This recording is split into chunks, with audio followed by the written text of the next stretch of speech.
I'm bound to a teacher, principal.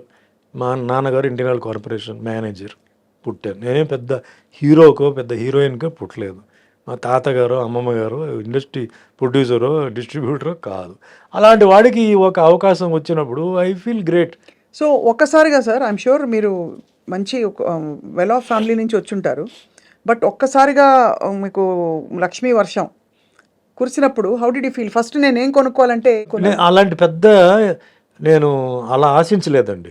నేను even after I became a very big star also, ఏ ఇంట్లో పుట్టానో అదే ఇంట్లోనే ఉన్నాను. నేను ఇల్లు మారలా అసలు. నేను అదే ఇంట్లో. చాలా మంది వచ్చేసి సార్ బంగ్లా తీసుకోవాలి అవి తీసుకోవాలంటే అన్నారు, మీరు బంగ్లా తీసుకోవాలి. ఆఫీస్ ఒకటి వేరే పెట్టాను, బట్ ఇల్లు మట్టికి అదే. నేను టిల్ ఆల్మోస్ట్ ఆల్ 89 ఇటు షిఫ్ట్ అయ్యే వరకు నేను అదే ఇంట్లోనే ఉన్నాను. ఆఫీస్ వేరే పెట్టాను, అంటే ఇంటి దగ్గర అన్నీ కష్టం అని చెప్పి మదర్ని డిస్టర్బ్ చేస్తారని చెప్పేసి నేను ఆఫీస్ వేరే పెట్టాను. బట్ ఇల్లు అదే హౌసింగ్ బోర్డు కాలనీలోనే ఉన్నాను. నేను వేరే అంటే ఫాల్స్ ఈగో కోసం నైబర్స్ అంతా కూడా బాగా ఎక్సైట్ అయిపోయి ఉంటారు. వెరీ హ్యాపీ అండి, very happy. And I was the same, అదే సుమనే, అదే వీధిలో ఒకప్పుడు సుమనే ఏంటి అదే సుమనే.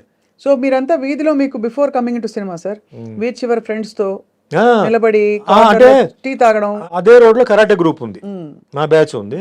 అదే గ్రూప్ లో నాన్ కరాటే గ్రూప్ ఉంది. అండ్ మాకేంటంటే మాకు కాలేజ్కి వచ్చినప్పుడు వీధి చివరిలో వచ్చేసి ఒక టీ స్టాల్. ఆ టీ స్టాల్లో టీ అంటే కాలేజ్ నుంచి వచ్చిన తర్వాత అక్కడ టీ తాగడం, చిన్న డిస్కషన్ దేశం గురించి రాష్ట్రం గురించి, తర్వాత ఇంటికి రావడం, డ్రెస్ మార్చుకోవడం, క్లాస్కి వెళ్ళిపోవడం, అట్లా ఉండేది రెగ్యులర్ అండి. ఇప్పుడు యూత్ ఎలా ఉన్నారో అలాగే ఉండేవారు. యాక్టింగ్ అయిన తర్వాత స్టార్ట్ అయిన తర్వాత కుదరలా, టైమింగ్స్ అవన్నీ కుదరలా. బట్ నేను అదే ఇంట్లోనే ఉన్నాను. ఏ ఇంట్లో నేను పుట్టానో అదే ఇంట్లోనే ఉన్నాను తప్ప నేను వేరే ఎందుకో నాకు ఆ పెద్ద బంగ్లా అది ఇది సింపుల్గా ఉంటే బెటర్ అని చెప్పి తర్వాత అసెట్ కోసం నేను వేరే హౌస్ ఒకటి కొన్నాను. సరే అసెట్గా ఉంటుంది. బట్ మదర్కి ఏంటంటే మెయిన్గా ఆ ఇల్లు, ఆవిడ సాయిబాబా డివోటీ. సో ఆవిడ ఏంటంటే ఎందుకో ఆ ఇంట్లో సాయిబాబా ఫీలింగ్ అదంతా ఒక ఫీలింగ్ ఉంది. నాకు వద్దురా, నువ్వు కావాలంటే నువ్వు ఇల్లు అంటే నేను ఒంటరికి వెళ్ళిపోయి ఏం చేస్తాను, అప్పటికి మ్యారేజ్ అవ్వలేదు కదా, లేదు నేనైతే ఉంటాను అని చెప్పి అప్పుడప్పుడు father use to come and go. So ఆ మదర్ని మనం డిస్టర్బ్ చేయకూడదు చెప్పి నేను అలాగనే కంటిన్యూ అయ్యాను అనమాట. Beautiful sir. సో అక్కడి నుంచి మొదలయ్యి ఈ సితార సినిమాలో మీ అంటే ద హోల్ ఫిల్మ్ అండ్ అందులో మీ క్యారెక్టర్ కూడా పాటలు, అద్భుతమైన పాటలు పడ్డాయి. ఇప్పటికీ ఆ పాటలు ఇందాక కూడా ఎవరో how many people are listening to this song అనే కామెంట్ చూశాను. మీ పాటలే వింటున్నాను మీరు వచ్చే ముందు. అవునా? సో లక్కీగా అండి, నేను గొప్పగా చెప్పట్లేదు. ఈరోజు కూడా పల్లెటూరులో పెళ్ళిళ్ళు జరుగుతాయి నైట్లో అండి, నా సాంగ్సే ఉన్నాయండి. నాది చిరంజీవి గారిది ఉన్నాయి. అవును సాంగ్స్, అవును ఓల్డ్ సాంగ్స్. అంటే పల్లెటూరు దీంట్లో అంటే రాత్రి అంతా వాళ్ళు కొంచెం హైలో ఉంటారు, వాళ్ళకి ఆ మంచి ఫోక్ సాంగ్స్ అవన్నీ ఉంటాయి. That way I'm very lucky అండి. ఎంతోమంది ఉన్నారు ఆర్టిస్టులు, బట్ నా పాట అక్కడ ఎందుకంటే నేను వస్తున్నానని చెప్పి కాదు, నేను అలా పాస్ అవుతుంటాను. నైట్ టైం కొన్ని జర్నీ పాస్ అవుతుంది కదా, పెళ్ళిళ్ళు అన్నప్పుడు వినపడుతుంటుంది. ఇది ఎక్కడో విన్నట్టుంది అని మనసింగ్ సాంగ్ ఇది మందని చెప్పి తర్వాత మా అసిస్టెంట్ చెప్తారు, సార్ మందే ఇది పిక్చర్. సో అట్లా నాకు ఒక చాలా నేను తృప్తిగా ఉన్నానండి లైఫ్లో. ఏదో అనుకున్నాను, ఏదో జరిగింది. ఈరోజు ఇండస్ట్రీలో 100 సినిమాలు తెలుగులో హీరోగా చేశాను, 50 సినిమాలు తమిళ్లో హీరోగా, కన్నడలో 25 చేశాను, టోటల్గా 750 సినిమాలు దాటేశాను. దేవుడు పాత్రలు, అన్నమయ్యల వెంకటేశ్వర స్వామి, దేవుడు, పోలీసు, దొంగ అన్నీ చేశాను. అసలు ఇదన్నీ నేను అస్సలు ఊహించలేదు, టార్గెట్ పెట్టలేదు. నేను ఒక యాక్టర్ అవ్వాలి, నెంబర్ 1 అవ్వాలి. ఇప్పుడు చాలామంది ఏమంటారంటే మీరు నెంబర్ 1 అయి ఉండాలి, నెంబర్ 1 ఏమండి, నేను అనుకోలేదు.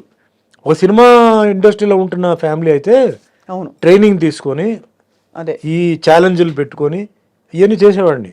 నాకు అసలు షూటింగ్ ఎప్పుడైతే నెక్స్ట్ పిక్చర్ ఏంటి ఇదే దీంట్లో ఉన్నాను తప్ప, అంటే మన హిట్లు ఇవ్వాలి, అవును అది తప్ప నేను నంబర్ పొజిషన్ అంతా నేను మీరు అనుకోలేదు. కానీ మీరు అప్పుడు వచ్చినప్పుడు బాగా సెన్సేషన్ అయినప్పుడు అది తీసుకెళ్ళింది, అందరూ కొంచెం హడల్ పుట్టించారు.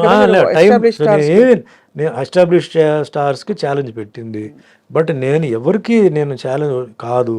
నేను ఇండస్ట్రీలో అందులో చూడండి, తెలుగు లాంగ్వేజ్ వేరే లాంగ్వేజ్ అండి. అవును, హౌ కెన్ ఐ ఎక్స్పెక్ట్. ఇప్పుడు నేను ఏదైనా కన్నడ కానీ తమిళ్ కానీ అయితే అనుకోవచ్చు, ఒక తెలియని లాంగ్వేజ్కి వచ్చి అంత భగవంతుడు అంత ఇచ్చినప్పుడు మనం బిజీగా ఉండాలి, షూటింగ్ ఉండాలి. డబ్బు కూడా అండి నేను ఎవరిని డిమాండ్ చేయలేదండి.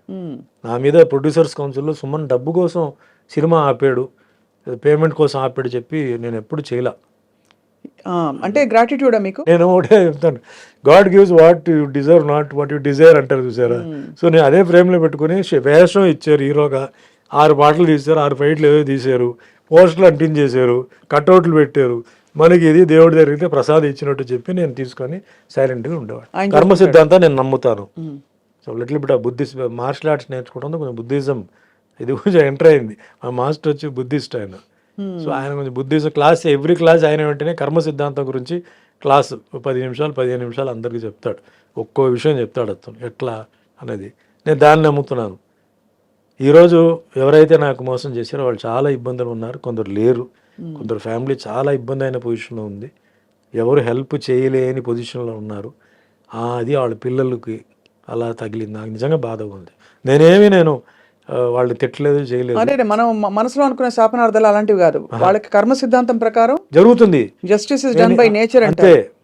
బట్ ఆ రోజుల్లోనే మీకు చెవిలో వచ్చి చెప్పేవారు కదా సార్, వీళ్ళు మీ గురించి కుళ్ళుకుంటున్నారు, వీళ్ళు మీ గురించి బాధపడుతున్నారు, మీరు సక్సెస్ చూసి అదంతా చెప్పేవారు. బట్ నేను వినేసి నేను వదిలేసేవాడిని. నాకు ఒక అసెట్ ఏంటంటే ఇప్పుడు కూడా చెప్తానండి, నా ప్రొడ్యూసర్స్ ఎప్పుడు నన్ను రిపీట్ చేశారండి, డైరెక్టర్స్ నన్ను రిపీట్ చేశారు. 5-6 సినిమాలు నేను డైరెక్టర్స్తో ప్రొడ్యూసర్స్తో చేశాను. అదే నాకు పెద్ద క్వాలిఫై. ఎందుకు, చాలామంది ఉన్నారు మార్కెట్లో, సుమన్ దగ్గరికి ఎందుకు రావాలి, ఏం చేయాలి? ఫర్ ఎగ్జాంపుల్ కాటగడ ప్రసాద్ కుమార్ అండి, 9 సినిమాలు ఆయనతో చేశాను.